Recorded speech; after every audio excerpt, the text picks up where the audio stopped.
ஆந்திர நாட்டில் ஒரு அரசர் இருந்தார். அந்த அரசர்கிட்ட ஒரு அமைச்சர் இருந்தார். அந்த அமைச்சர் பேர் ராயண பாஸ்கர். அவர் ஒரு பெரிய அறிவாளி. அது மட்டும் இல்லை, மிகச்சிறந்த கொடையாளி. யார் எது கேட்டாலும் இல்லைன்னு சொல்ல மாட்டாராம். அதன் காரணமாகவே அவர்கிட்ட இருந்த செல்வம் நாளுக்கு நாள் குறைஞ்சிக்கிட்டே வந்துட்டு தான். கடைசியில் குடும்பத்துக்குன்னு எதுவும் வைக்காமலே அவர் போய் சேர்ந்துட்டார். மகனும் இறந்துட்டார்.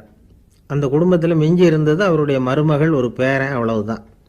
இருந்த ஒரே சொத்து பழுதடைஞ்ச ஒரு வீடு. அந்த அம்மா மற்ற வீடுகளில் வேலை செஞ்சு தன்னுடைய பிள்ளைய படிக்க வச்சுக்கிட்டு வராங்க. அந்த புள்ள ஒரு பெரிய வள்ளலுடைய பேரன்கிறது அந்த பள்ளி வாத்தியார்களுக்கும் தெரியும். அதனால் அவங்களும் இவங்ககிட்ட கொஞ்சம் அன்பாகவும் அக்கறையாகவும் பழகி பாடம் சொல்லி கொடுத்துக்கிட்டு இருக்கிறாங்க. ஒரு நாள் ஒரு புகழ்பெற்ற கவிஞர் ஒருத்தர் அந்த பள்ளிக்கூடத்துக்கு வந்திருக்கிறார். ஆசிரியர்கள்கிட்ட பேசிக்கிட்டு இருந்தப்போ ஒரு செய்தியை சொன்னாராம். ராயண பாஸ்கருங்கிற வள்ளல் எனக்கு நிறைய உதவிகள் செஞ்சுருக்கார், என்னை பாராட்டி பரிசுகள்லாம் கொடுத்துருக்கிறார். அந்த வள்ளல் வாழ்ந்த கிராமத்தை பார்க்கணுங்கிறதுக்காக தான் இப்போ இங்கே வந்திருக்கிறேன் அப்படின்னாராம்.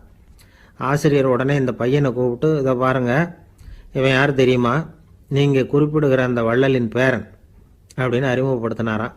கவிஞரின் கண்களில் ஆனந்த கண்ணீர். அந்த பரவச நிலையிலேயே அந்த வள்ளலை பற்றி கவி பாட ஆரம்பிச்சுட்டாராம்.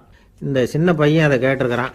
உடனே என்ன பண்ணான் தெரியுமோ, தன் கையில் அணிஞ்சிருந்த ஒரு பொன் வளையலை கழட்டி அந்த கவிஞருக்கு பரிசாக கொடுத்துட்டானான். எல்லாருக்கும் ஆச்சரியம். தாத்தா இருக்கும் நிலையில் கொடுத்தார், பேரன் இல்லாத நிலையிலையும் கொடுக்குறான். பையனை எல்லாரும் பாராட்டினாங்களாம். இருந்தாலும் அவனுக்குள்ளே ஒரு பயம் எதுவும் ஆரம்பமாச்சு. பள்ளிக்கூடம் விட்டு வீட்டுக்கு வரும்பொழுது அந்த பயம் இன்னும் அதிகமாயிட்டுது. அம்மா என்ன சொல்லுவாங்களோ தெரியலையே, ஏதோ திடீர்னு தோணிச்சு வளையலை கழட்டி கொடுக்கணும்னு கொடுத்துட்டோம். குடும்பம் இருக்கிற நிலையில் இப்படி நான் செஞ்சது தப்பா, வீட்டு செலவுக்கே அம்மா எவ்வளவு கஷ்டப்படுறாங்க, வீட்டுக்கு போனதும் என்ன நடக்குமோ தெரியலையே அப்படின்னு நினச்சி பயந்துக்கிட்டே அவன் வீட்டுக்குள்ளே அடி எடுத்து வைக்கிறான். அம்மா கூப்பிட்டு சாப்பாடு போட்டாங்க. அவங்க கண்ணில் படக்கூடாதுங்கிறதுக்காக ஒரு கையை பின்னாடி மறைச்சிக்கிட்டே இருந்தான். அம்மா இதை கவனிச்சிட்டாங்க. ஏய், உன் கையை ஏன் அப்படி வச்சிருக்கிற, உன் கைக்கு என்னாச்சு, ஏதாவது அடிபட்டு போச்சா அப்படின்னு கேட்டுக்கிட்டே கையை எடுத்து பார்க்குறாங்க. வளையல காணலை. வளையல் எங்கே அப்படின்னு கேட்குறாங்க. இவன் தயங்கிக்கிட்டே நடந்ததை சொல்கிறான். அதை கேட்டதும் அந்த அம்மாவோட முகம் கோபத்தால் சவுந்து போச்சான். முட்டாளே, என்ன காரியம் பண்ண அப்படின்னு கன்னத்தில் அரைஞ்சிட்டாங்களாம். அம்மா, என்னை அடிக்காத, ஏதோ தெரியாமல் தப்பு பண்ணிட்டேன் அப்படின்ட்டுருக்கான். மகனே, வளையலை கொடுத்ததுக்காக நான் உன்னை அடிக்கலை அப்படிங்க, பின்ன எதுக்கு அடித்தேன்னு கேட்டிருக்கான்.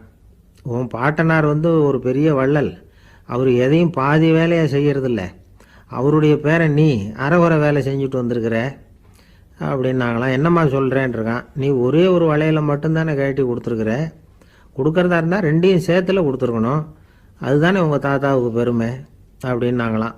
அம்மா, தெரியாமல் செஞ்சுட்டேன், உங்கள்கிட்டையும் அரை வாங்கிட்டேன் அப்படி இப்படின்னு அவன் சொல்லியிருக்கிறான்.